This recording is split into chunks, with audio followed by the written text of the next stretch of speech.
Hello and welcome to Politically Unstable at the Washington Times. I'm Kelly Sadler, the commentary editor here.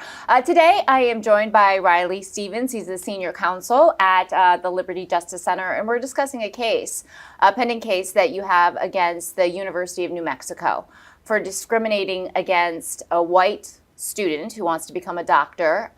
He did not get into the admissions process. He got rejected twice because of their admissions standards. Can you kind of take us through this case, your client, and an argument, if you will? Yeah. So our case, we're representing a plaintiff against the University of New Mexico medical school and the officials there, and we're suing basically on the fact that we think there's clear evidence that they're continuing to engage in exactly the sort of discriminatory admissions practices that the Supreme Court said a couple years ago is illegal and unconstitutional. And New Mexico is both a public institution that has to adhere to the Constitution and also takes federal funds. So under Title VI of the Civil Rights Act, they also have to adhere to non-discrimination for that reason.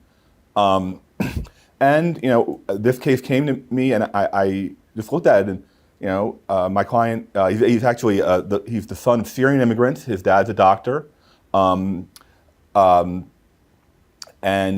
his academic record is exceptional and well above the University of New Mexico Medical School's usual numbers. But he was waitlisted the first year, and then completely rejected the second year he applied. Because they said that he hadn't done well no one liked him in his interviews, and his essays didn't impress them. So they used these soft factors to decide that he wasn't worth their time. When I saw this, I noticed immediately that this is exactly what it turned out in the Harvard case and the North Carolina case that the Supreme Court heard was happening. That what they would do at Harvard was with the Asian students, they would get rid of them and keep them out by deciding that they didn't have good personalities. Systematically, they were scoring them low in those factors. And so these are the kinds of games and things that universities are playing. We've seen them play around the country. It's been very obvious in the past few years that university administrations are really, really dedicated to discrimination because they have these very strong ideological commitments in many cases. We've seen university administrators around the country saying that they're absolutely going to try and dodge what the Supreme Court did and do this in other ways. And I think it's incumbent on all of us to try and stand up for the principle of equality under the law and to say that this stuff we need to put a stop to this from us. Well, we interviewed Ian Kingsbury of Do No Harm a few weeks ago and talking about the rankings that they do with medical universities, whether or not they're adhering to the Supreme Court challenge and getting rid of kind of the DEI admissions and doing it on merit-based only. And they ranked the University of New Mexico among the 5 worst schools in the nation that are accepting federal funds and not implementing the Supreme Court standards, that they're still incorporating race in their admissions process. With your client, kind of where does this stand in this court system right now? How has the University of New Mexico responded? Yeah, so we just filed the case just last week, and so we're still at the early stages here. We have not actually gotten the formal response in any way from the University of New Mexico, or so we'll wait and see. But yeah, so this is now the beginning of this litigation, and so this is going to be take some time to go through the court system. But we are excited, and I'm really proud of the case we put together, and I look forward to doing what we can do for Michael. So your client, where does he stand right now? Has he been admitted elsewhere to other medical schools? You can't delay your life, in terms of waiting for this to be resolved. Yeah, he did after being rejected multiple times. He did end up going out of state for school, which is going to cost him a bit more money actually in the end.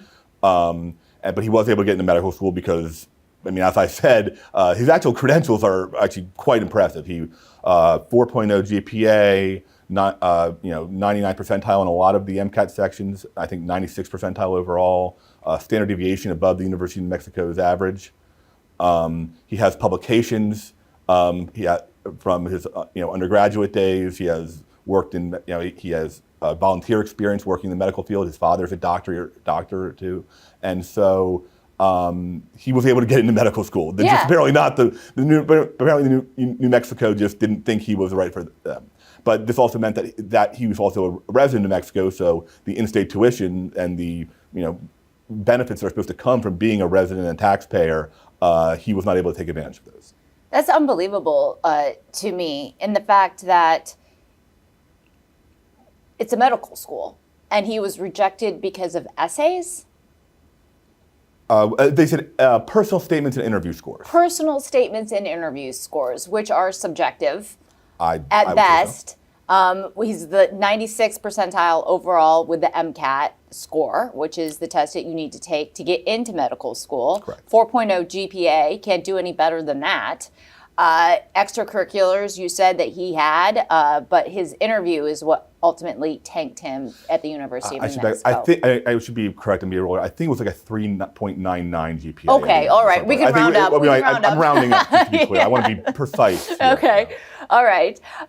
So are you seeing many of these cases around the country of students who meet, have all of the merit to get into schools, but schools still trying to work themselves around the Supreme Court ruling that applicants should not be based on race? Are they still basing, their classrooms and their admissions on race? Well, I guess you have to ask them, but we have seen, and just speaking more broadly about what's been going on in the country, we've seen lots and lots of university administrators who have said things like, "Well, we'll come up with a way around this, right? Right? We'll come up with things that we're going to do Workarounds. that will use these subjective factors, and you won't be able to catch it." In fact, what they had to do with Harvard was they had to get all the admissions data and run the numbers. And when they did, when they actually sat down and looked at the hard numbers of how disadvantaged you were being Asian applying to Harvard, it was also a disadvantage to be white relative to some minority groups, but it was really, really hard to get in if you were identified as an Asian American. The numbers were just gobsmacking. Can you go over that Harvard case at the Supreme Court? Because Sure. that was a couple years ago, and as a refresher, Sure. kind of what was established and what the ruling was and why. Sure. So the Students for Fair Admission versus Harvard, and also Students for Fair Admission versus the University of North Carolina, Chapel Hill, were the two cases. So it's a private school and a public school university were decided together. And this was the case where the Supreme Court finally said that what goes by the name of affirmative action, generally, in university admissions was unconstitutional if done by public institutions or institutions that take public money. Because, as the Supreme Court has said more than once, the way to stop discrimination on the basis of race is to just stop discriminating on the basis of race. And we're not, and so they made it clear that these practices, which have been endemic in universities for decades, this all goes back to the 70s when the Supreme Court made a mistake in a case called Bakke, which is about the University of California Davis Medical School, actually, which in those days actually had a quota that specifically had I think it was 12 seats that were for African American applicants. The Supreme Court said no to that, but there was a concurrence in that case that said, that one justice said he thought, if they were doing it for purposes of diversity rather than, and just trying to create a campus that had lots of different interesting people on it, that would be okay. And that is why diversity became the buzzword that it is. It was to make one Supreme Court justice from the 1970s happy. And it took decades and decades of litigation and trying, and there was a case against Michigan, there was a case against Texas, and finally in 2022, the Supreme Court corrected its error and made it clear that the government can't actually treat us differently based on the color of our skin or our ethnic background. And so are you arguing that in this case against the University of New Mexico? Are you alleging discrimination based on race? Yes.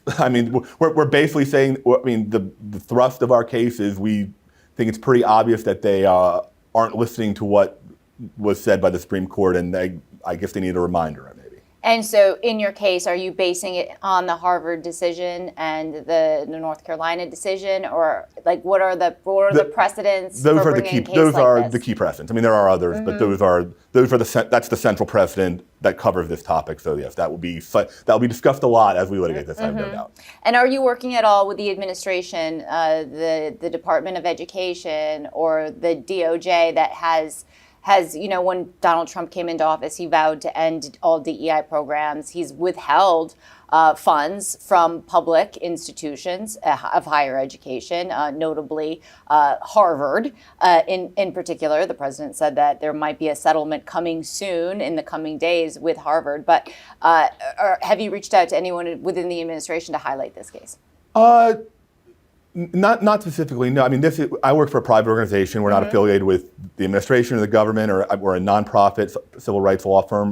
The Liberty Justice Center does these cases around the country, and so I'm well aware that I think the Department of Education has taken a strong line on this, and I think that it's a good thing that finally the Department of Education is enforcing the laws that have been on the books.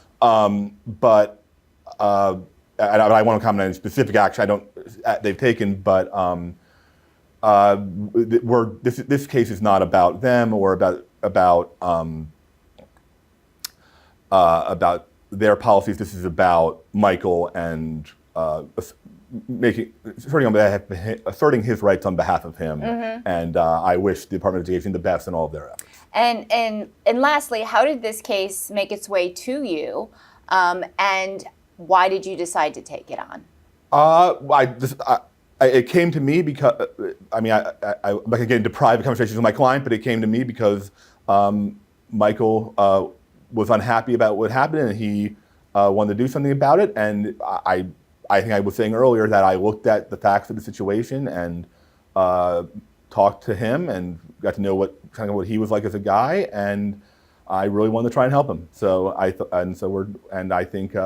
I think he deserves it. I think he deserves to win this one. So. And how long do you think this will take between bringing the case to some sort of verdict? I know with the legal system it can be a while, and it's sort of like a black box. But what?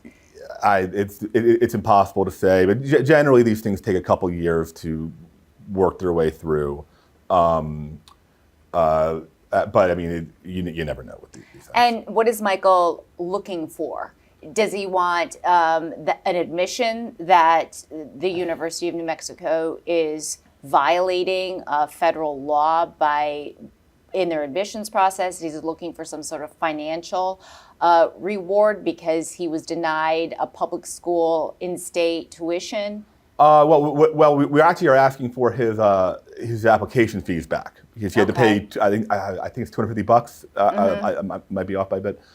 Each year, and so we've actually asked for that money back. But this is not generally a case about big piles of money or anyone trying to get rich. This is a case about getting getting the courts to recognize and identify that these behaviors and these policies and these practices are illegal. And what sort of message are you trying to send to the schools with a case like this, with higher education? That the way to stop discrimination on the basis of race is not to discriminate on the basis of race. It's that simple. All right. Reilly Stephens, thank you so much for joining me today. Appreciate it.